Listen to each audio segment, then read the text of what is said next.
Добрый день, друзья, коллеги. Good afternoon, dear friends, colleagues. We are pleased to introduce to you our guest, Yanzhima Batueva. She's from Buryatia, and she will tell you about preservation of the traditions of Buryat Mongolian calligraphy. And calligraphy is part of the national Buryat ethnic code.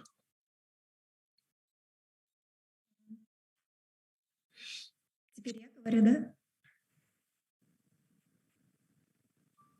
Здравствуйте всем. Hello, everybody. My name is Yanzhima Batueva, and I would like to tell you about our handwriting. We call it heavenly handwriting. It is Buryat Mongolian calligraphy, and I'm a member of Calligraphy Center, which is also called Tэнгэriin bэшэг, heavenly writing, and we are involved in book publishing.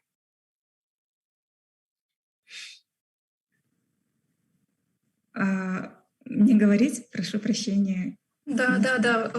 Продолжайте, не обращайте внимания на... Please continue.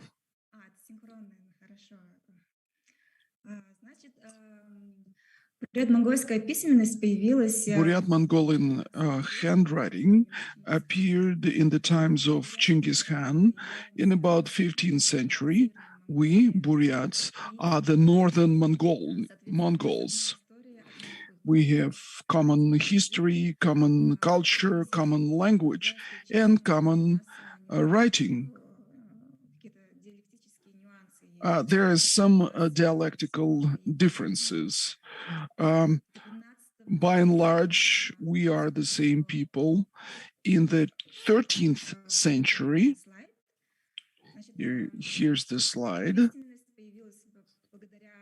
the Genghis Khan ordered to have handwriting, writing, and we borrowed it from Uyghurs. Our writing is vertical.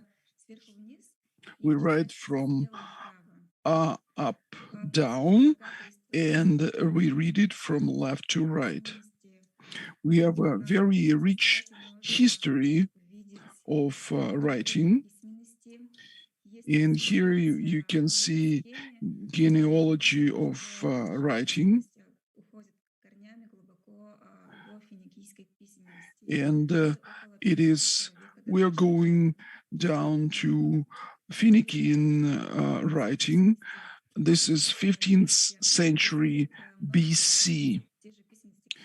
And you know that Phoenician writing and alphabet served basis for Roman writing. We are also close connected to Arabic language and Arabic group of languages. The roots are the same. Under Uyghurs, the writing became vertical. And if you look at the slide, you will see that Mongolian writing includes traces of Tibetan writing and Sanskrit. There are also branches of Manjur, Airat, and Mongolian writing. This is how Mongolian writing developed.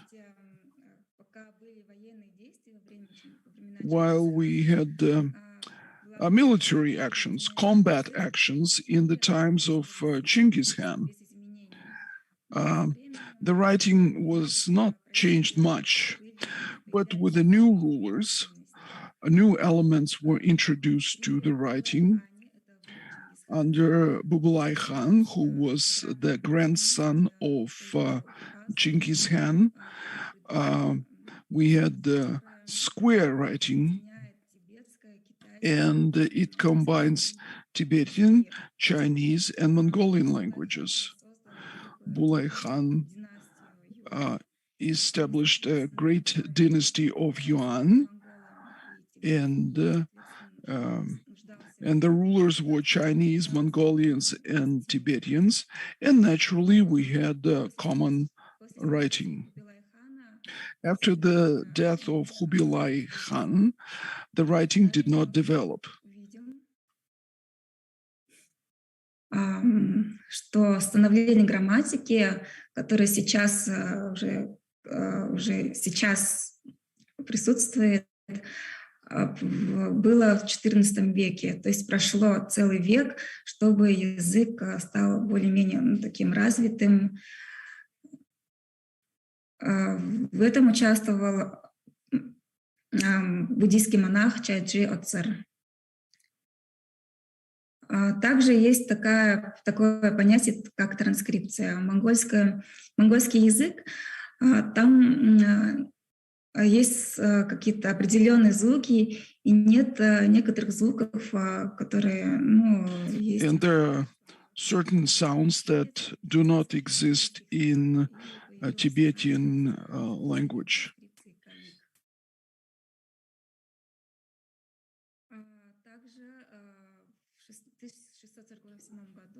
In 1648, we have the new thing, dopichik, which means clear writing. This is a part of Buryat writing. Sayembo is another direction of writing. And Sayembo appeared in 1686.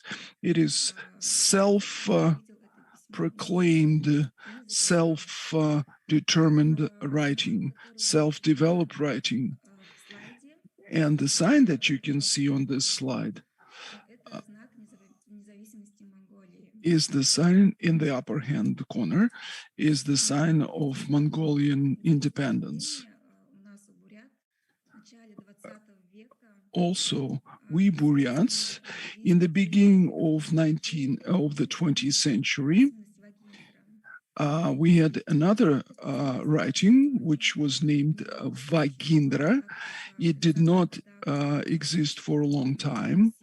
In 1930s, Russia moved to a different political system, the Soviet Union. And back then, the writing moved to Cyrillic alphabet, and the writing did not develop further. And you can see that our handwriting is vertical. It is one of the very few types of writing in the world of that kind. It exists in the Chinese and Japanese and Chinese, and this is, but we have letters, not hieroglyphs.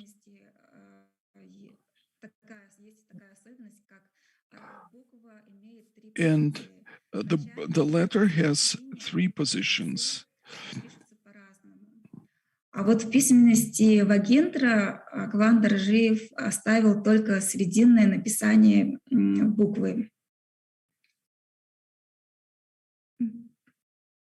Есть такие литературные памятники. Самый первый литературный памятник — это Чингисов камень. Он был найден в 1224 году в Забайкалье. Сейчас этот камень находится в Санкт-Петербурге в Эрмитаже. Также здесь видите горизонтальное письмо.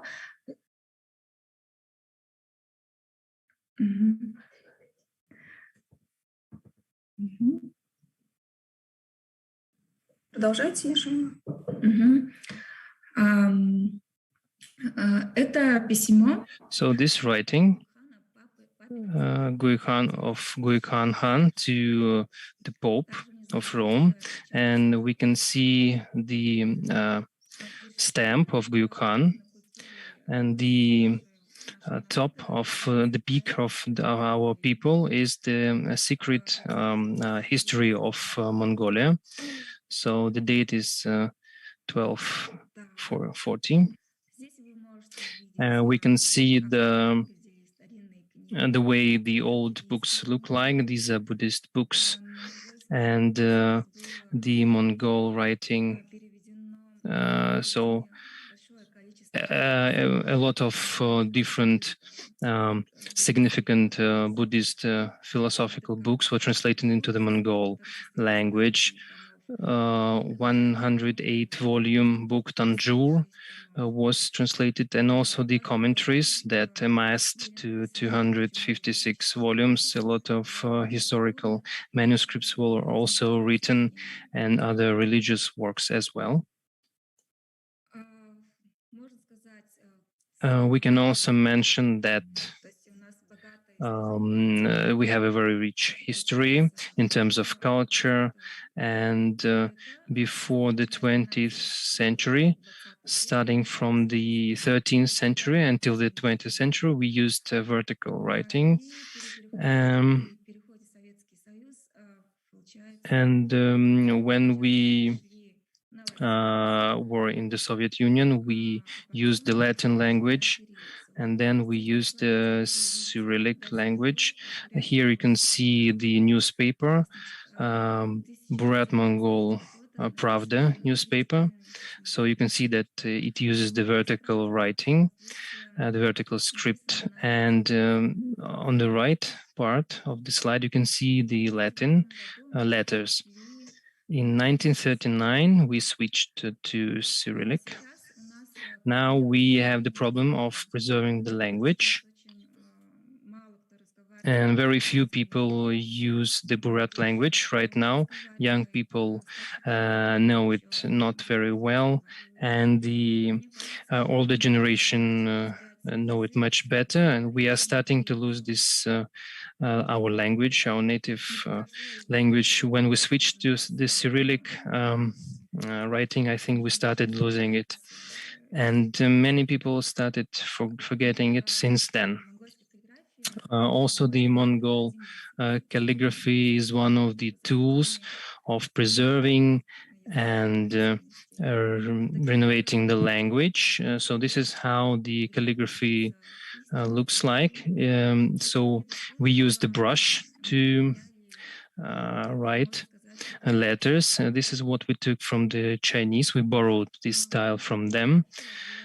In 2013, the Mongol calligraphy was included into the list of the non-material cultural legacy by UNESCO.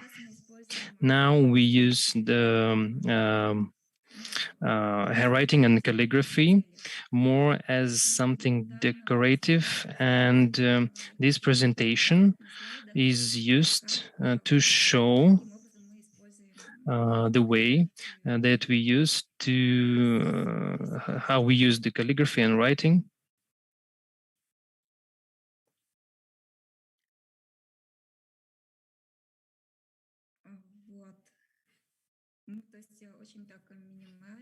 So this is something, the minimalistic style.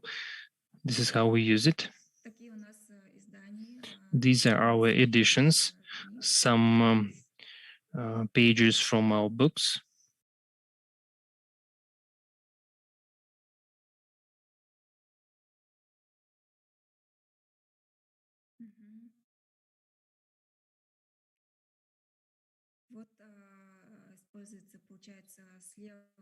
So on the left, you can see the vertical writing, and to the right, we can see the translation into the Buryat language. And you can see that there are 0 letters there. Right now, people in the Buryat region So we're getting more and more keen interest in the Mongol writing. More and more young people and even older generation studying the Mongol writing. And besides that, we also study calligraphy.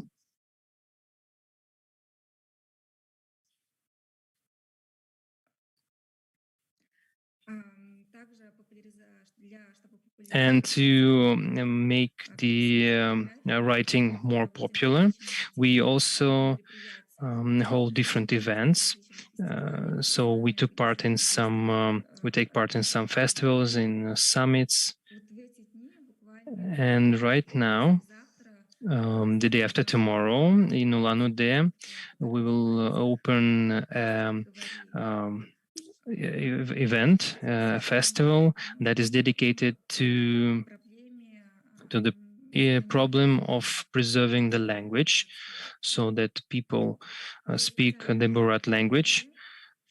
And I came to Ulan-Ude personally to take part in this exhibition.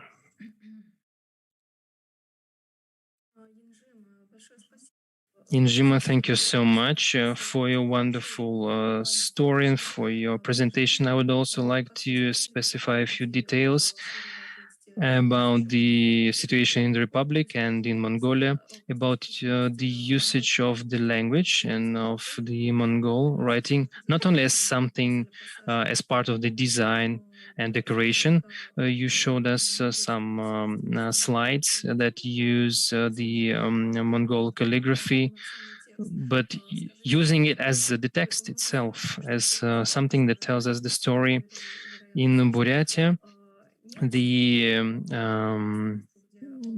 I guess there is no space where you can use it. In Mongolia, for instance, do you know whether people don't use the Cyrillic writing more, but maybe they use the calligraphy right now more than they use the Cyrillic letters?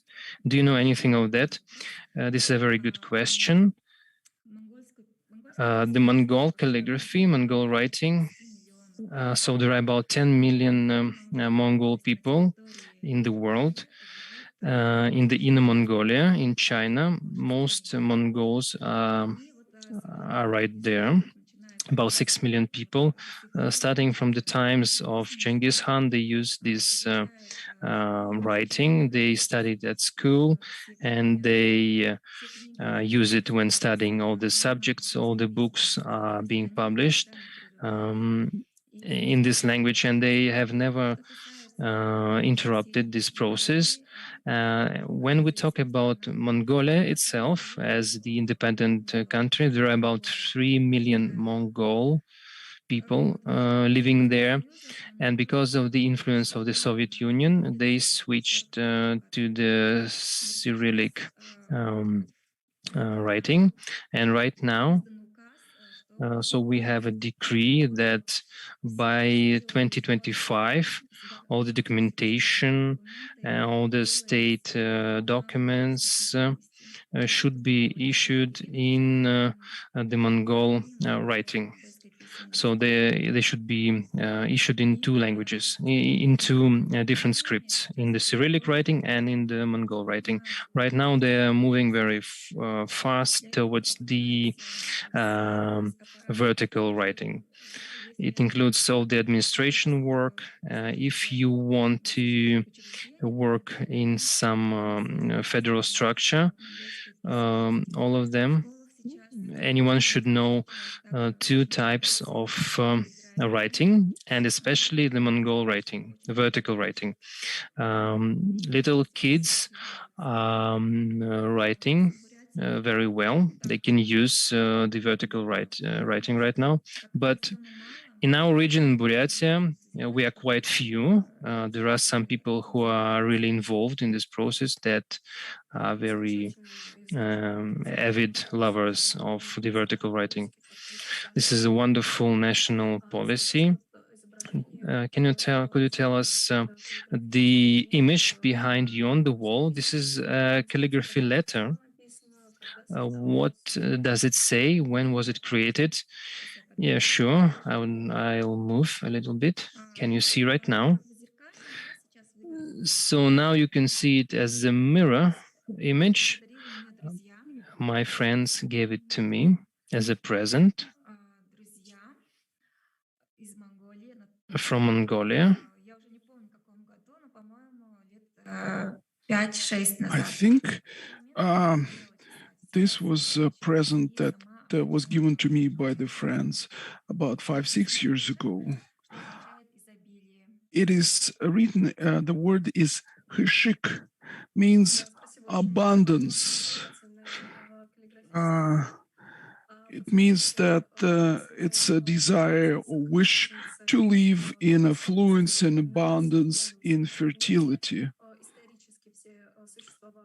But if we look at the writings that you mentioned, and if we take Tэнгэриин and bэшэг, is there a principal difference?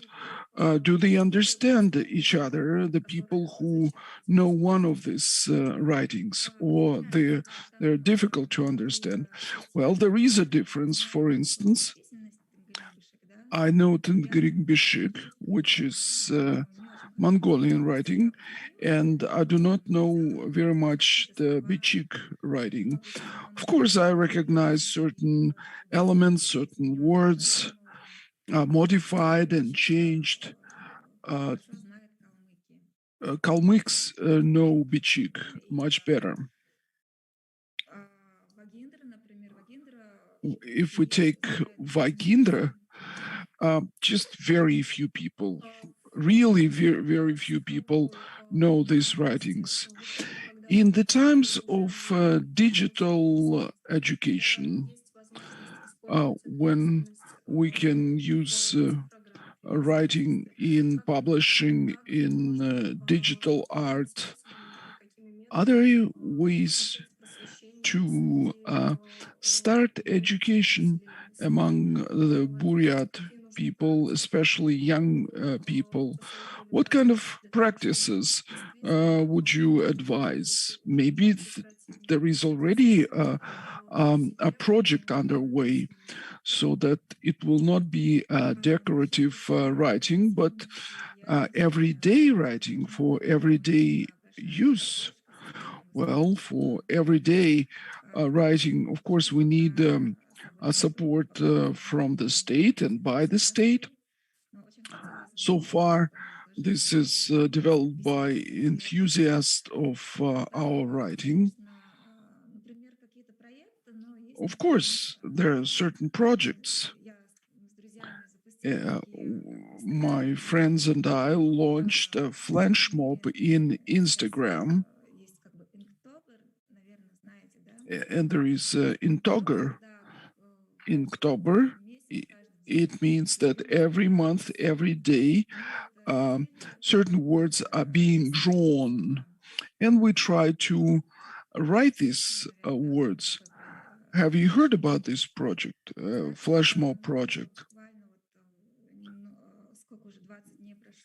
I think we started about 20 days ago, and over 200 people joined us already. Kalmyks joined us, both adults and children. It is absolutely a volunteer movement, and we see people joining us. I show them a video, write a certain word, and people learn from this video how to write particular words. And of course, there are people who are using computer technologies doing this. They're thinking about different fonts. They're developing fonts for this kind of writing. We are trying to approach this from different sides. We'll look at Designer Festival. In September, just recently, we had a festival called Tiktomania. It was graphical art and calligraphy design with the use of posters and placards. We had it all over Russia, in many places outside Buryatia. And I think Mongolian calligraphy is very beautiful and it should become more popular. You were talking about the transition from transitional writing to Cyrillic. You, as a Buryat and a person who cherishes cultural code of your people, as the language lost any sacrality in movement from traditional writing to Cyrillic.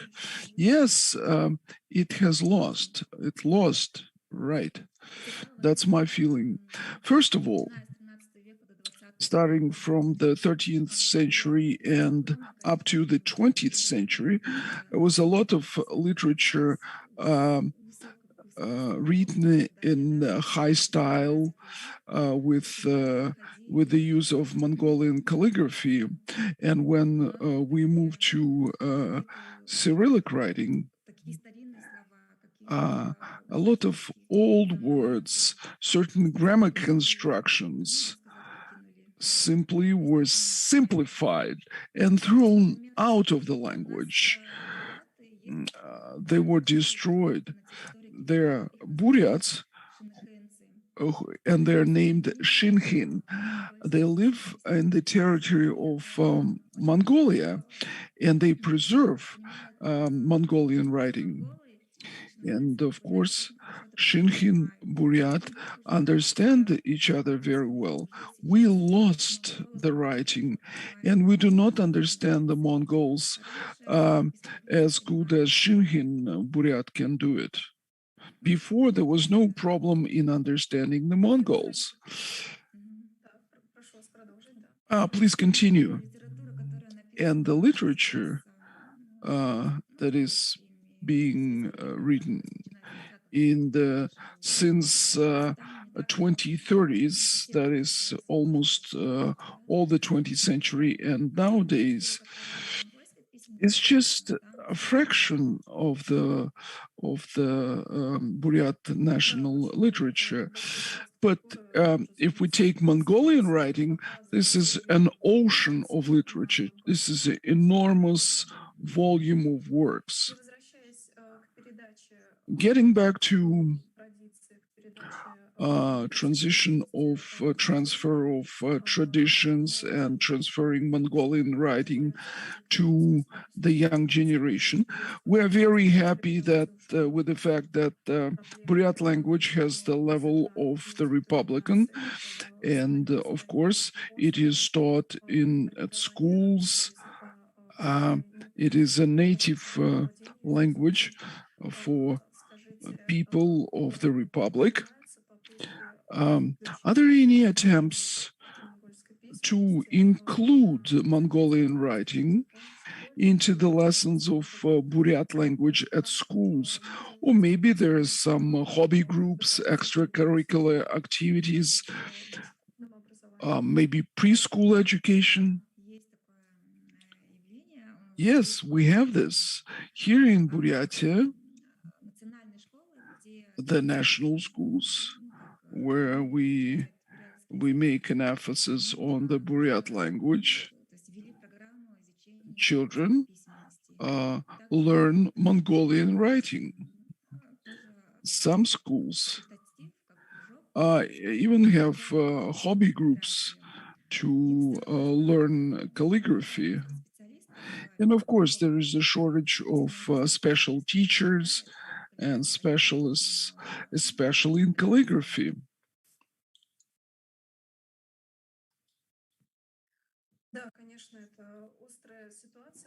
This is quite a situation that you described, but you and your community, you are coping with this situation. You are not modifying, you are revitalizing reviving the traditional writing. You are trying to make it more popular, and from the level of modification, you move it to the level of everyday use. It is very good that your initiative is being supported at the regional level, and I hope that there will be more activities and festivals and events. Maybe there will be some joint events with Kalmykia in other places outside of Buryatia. Yes, we are open to partnership and cooperation.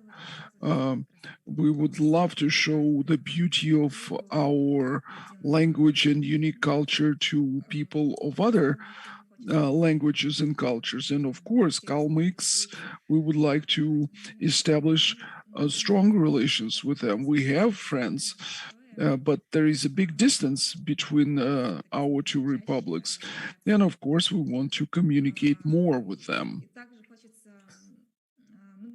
Also, as Mongolia is nearby, we visit Mongolia and they come to us. We learn from them a lot, but the borders are closed now, and we miss our friends in Mongolia. But of course, there are certain benefits in this situation. We now can travel all over Russia and show our language to other people. We conduct activities and events. I was in Moscow, I was in Vladivostok, where showed Mongolian calligraphy, which is a core of our national culture.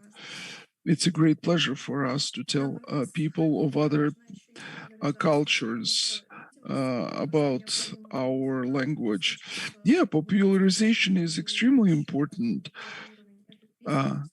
because with the Buryat language, we have different levels, and sub-level of writing is very important. It's very good that you joined us for this event. We wish you and your group of enthusiasts to succeed in promoting your language and culture. We wish you success and inspiration, and to have more friends all over Russia and all over the world. We wish you also success, and we wish you have more energy and support us in our endeavors. Thank you. Thank you.